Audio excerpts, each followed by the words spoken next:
People who live in North Dakota love the openness of the countryside. The winter time is a peaceful beauty that you can't find anywhere else. You can hear the birds, the wind through the trees. I love the wide open space. Well, family farms used to involve 2 or 3 generations. I have lived here for 89 years. My grandfather planted that tree when he homesteaded this place. So that old tree is pretty old.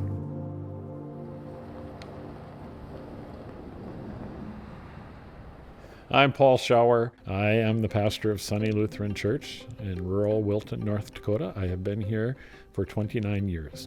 Sunny was founded in 1893. We've been out in the country in this same spot since the congregation was formed. There's an older population in Wilton. These would be people who have, by and large, lived here most of their lives. A lot of them are maybe 3rd, 4th, 5th generation. Quilting is a prime example of that kind of community that comes together. I started coming out to quilt when I retired. You know, the community is aging and we can see changes occurring amongst each other, and if they don't have family, we're kind of their family. So hopefully when it comes my turn, someone's going to be looking out for me too. Maturing adults are the heart and soul of our community. They're the people who keep us on track. We have very few resources in town. We have a cafe, a Cenex station, and a bar. I've lived here my whole life. We want to keep our maturing adults here in town. It's just important to any community to have the total age range from kids to the elderly population. Over 50% of the people that come stay in a skilled nursing facility are rehabbing and are going back home. And so where we're seeing our focus needs to shift is to that follow-up with our residents after they do go home. How can we continue to assure that they're doing well?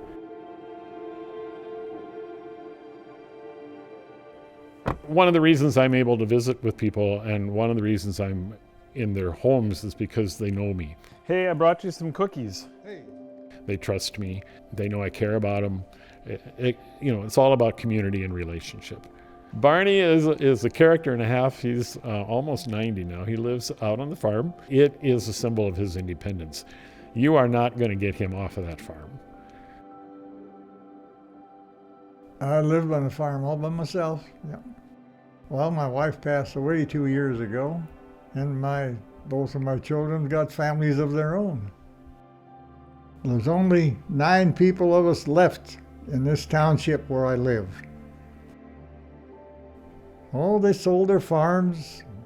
Some passed away, and I get the mail myself, and my prescriptions. The drugstore in Bismarck usually calls me. You want us to mail it to you? And I'd say yes. I would like to stay here until they drag me out of here. A lot of people are real resistant to transitioning that way just because they don't want to lose their independence, maybe their vehicle, and they've lived in this house for 50 years. What will life be like if they're not in that same place? Paul is a very caring person.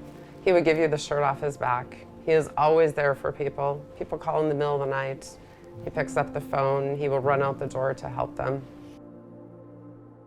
I am 86 and surprised. I just get the biggest kick out of having a birthday and still know it. I live on a farm near Regan, North Dakota. Regan has dissolved. It used to have everything we needed.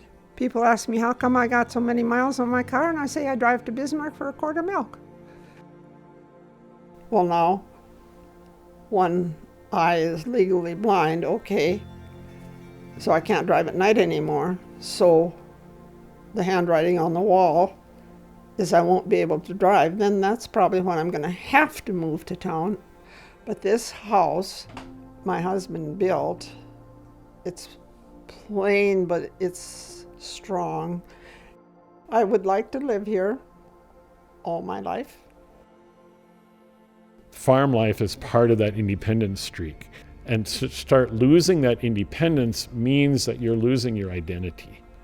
In this setting, if we didn't care about each other, there would have to be some sort of social program that would come in and step in. It would definitely be helpful to have more resources. I would love to have a professional core of people that I could contact when it gets beyond our skill set.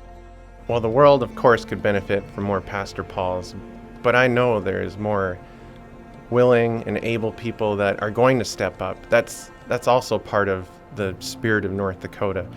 That's who we are. That's our connection that we have with each other.